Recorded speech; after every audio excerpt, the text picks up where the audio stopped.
c'est mon second cerveau sous Notion. Enfin, ça l'était. Il y a un mois, j'ai pris la décision de laisser tomber Notion et ça a tout changé pour moi. Depuis, et en seulement un mois, j'ai écrit une centaine de notes contre seulement quelques dizaines en plus d'un an sur Notion. Et en plus, c'est même pas le plus impressionnant. Si vous êtes nouveau ou nouvelle sur cette chaîne, bienvenue, je m'appelle Nico, je suis entrepreneur en création de vidéos, ici on parle vidéo et création de contenu, et aujourd'hui j'avais envie de vous expliquer pourquoi il serait grand temps que vous abandonniez Notion si vous voulez créer votre second cerveau. Lire fait partie de mes activités préférées. Bien que je me sois découvert cette passion sur le tard, j'ai quand même réussi à ajouter entre 30 et 40 livres à ma liste de lecture, rien que sur l'année 2021. Ce qui me rend pas peu fier. Et pour être complètement honnête avec vous, je crois que j'ai pas réussi à lire autant de livres sur tout le reste de ma vie. Et j'ai 27 ans.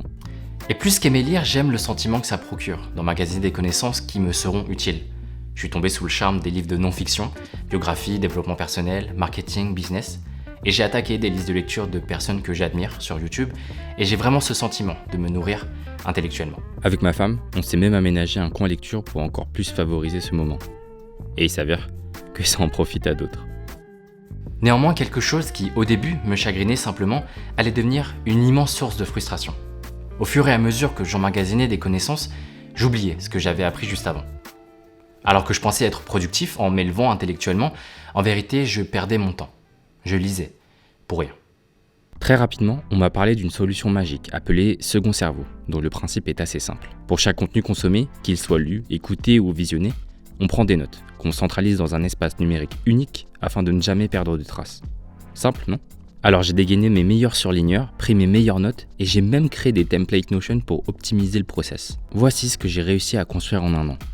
Une bibliothèque de contenu classé par auteur, genre, date de lecture, avec le lien qui redirige vers la source. Et surtout, agrémenté de mes notes.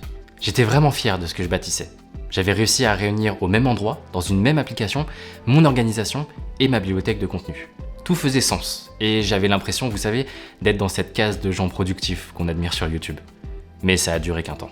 Il s'avère que les notes que je prenais, tout aussi belles qu'elles soient, restaient là, bien rangées, bien répertoriées, et bien inutiles aussi.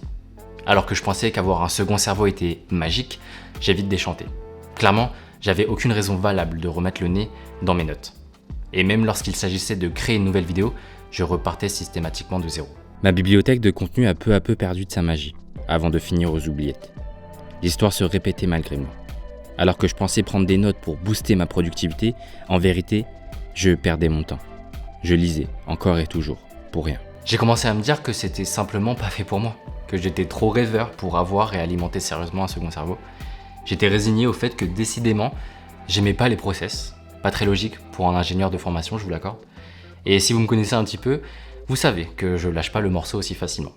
Et bien que le temps ait pu filer pendant quelques mois, il suffisait juste en fait de rallumer un peu la flamme. Une simple recommandation d'un cher ami, complètement de façon anodine, au sujet d'un vidéaste américain qui crée pour les créateurs.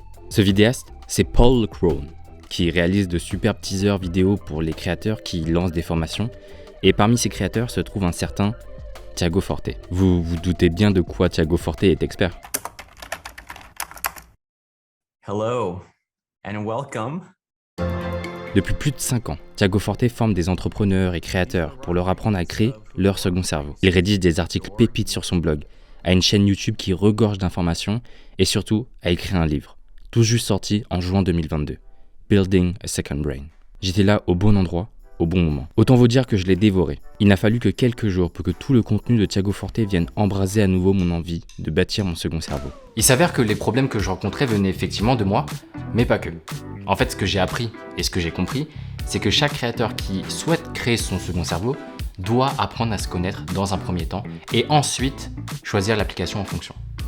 Dans cette vidéo, je vais évidemment vulgariser le propos de Thiago Forte et je peux que vous conseiller de faire vos recherches et de visiter un peu son blog pour lire ce qu'il écrit. Très simplement, et ce que je veux retenir dans cette partie, c'est qu'il existerait 3 archétypes de personnes qui prennent des notes et chaque archétype fitterait en fait à des applications qui sont bien précises. En premier, on trouve le documentaliste. Pour le documentaliste, tout est important, alors il note tout. C'est cette personne au lycée qui surlignait tout au cas où ça tombait au contrôle. Pour un documentaliste, la meilleure application semble être Evernote, une des meilleures applications pour prendre, rédiger, classer et retrouver ses notes. Ensuite, on a l'architecte, cette personne qui aime que tout soit carré, que tout soit structuré et beau. Si on voit les contenus comme des briques, alors l'architecte est une personne qui veut se construire le plus bel édifice possible. Vous l'aurez peut-être intuité, pour un architecte, l'application phare est Notion. Enfin, on retrouve le jardinier. Le jardinier est un planteur de graines. Il prend des notes pour les faire pousser et éventuellement les faire germer en de nouvelles idées. C'est un rêveur qui remarque des connexions là où les autres n'en voient pas. Celles et ceux qui me connaissent l'auront peut-être deviné, c'est dans cette catégorie que je me place. Et c'est pour cette raison que je me suis tourné vers l'application Obsidian. Obsidian est un logiciel gratuit qui vous permet de prendre des notes de façon simple. Jusque-là, rien de particulier, vous me direz.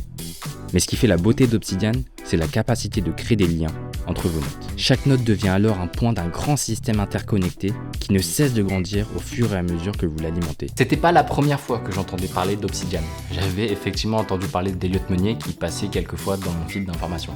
Si vous ne connaissez pas Elliott Meunier, c'est un entrepreneur de 17 ans qui fait plus de 10K par mois, qui a plusieurs formations, plusieurs entreprises, qui a une chaîne YouTube et qui a écrit 2 livres.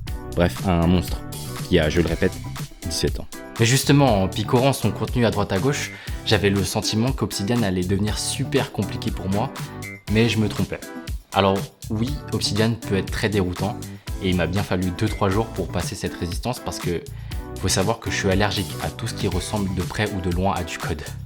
Chaque note est en fait un fichier .md pour Markdown, ce qui signifie que ce sont des fichiers qui sont exportables pour d'autres plateformes et qui utilisent des raccourcis qui sont bien connus. Mais surtout, Obsidian est un logiciel open source, ce qui signifie que des utilisateurs peuvent développer dans leur coin et partager des plugins qui permettent de personnaliser son espace. Moi qui aimais tant l'aspect épuré et minimaliste de Notion, j'ai par exemple trouvé un thème qui me correspondait. J'ai installé un plugin pour surligner facilement mes notes avec un raccourci simple et d'autres plugins pour faciliter ma création de notes. Un élément qui a tout changé pour moi et qui vient tout droit du livre de Tiago Forte, c'est cette méthode d'organisation PARA, pour projet, domaine de vie, ressources et archives. C'est un ordre de priorité de classement de vos notes. Au lieu de les classer par provenance comme je le faisais, vidéo YouTube, articles, podcast, je classe désormais mes notes selon 7 acronymes. Et ça a déjà porté ses fruits. J'ai sorti une vidéo il y a 2 semaines au sujet des YouTube Shorts, et c'est la première vidéo que j'écrivais grâce à Obsidian. Il a suffi d'1 heure d'écriture contre 5 à 8 habituellement pour pondre ce script. C'est quand même plus facile quand on part d'informations qu'on a déjà collectées et organisées plutôt que de partir d'une page blanche. Donc non seulement j'ai gagné du temps pour produire cette vidéo, mais en plus, elle performe mieux que les autres de ma chaîne. J'ai gagné du temps de production, j'ai plus d'impact avec ma création et surtout, j'utilisais mes notes. Enfin, je lisais plus pour rien. Ces 30 jours sur Obsidian ont probablement changé le restant de ma vie en tant que créateur. Si j'ai toujours eu l'habitude de prendre des notes en les notant à droite à gauche sur des post-it, je prends désormais le temps de les organiser, de les synthétiser en ne gardant que le nectar et surtout, je prends le temps de créer et de m'exprimer avec. Si vous souhaitez construire votre second cerveau, apprenez d'abord à vous connaître et ensuite choisissez l'application qui vous ira. Vous l'avez vu chez moi, Notion et Obsidian cohabitent. L'un est là pour organiser mes connaissances et l'autre mon travail. Et c'est très bien comme ça. Clairement, je vis beaucoup plus sereinement et surtout, j'ai jamais autant pris de plaisir à créer. Et c'est peut-être ça le trick que j'ai compris, c'est que la meilleure façon d'être productif, c'est de faire en sorte que tout au long du processus créatif, on ressente le plus de plaisir possible. Et en déchargeant toutes ces connaissances dans un second cerveau, dans une mémoire numérique, automatiquement vous libérez de l'espace pour être plus créatif, plus efficace et surtout plus heureux. Et peut-être que c'est ça, en vérité, le pouvoir magique du second cerveau. Si vous avez aimé la vidéo, pensez à liker ou à vous abonner en cliquant sur cette plante. Ouais, c'est une plante en plastique qui vient tout droit d'Ikea et ouais, j'ai arrosé du plastique. Ouais. Merci d'avoir regardé la vidéo. Ciao.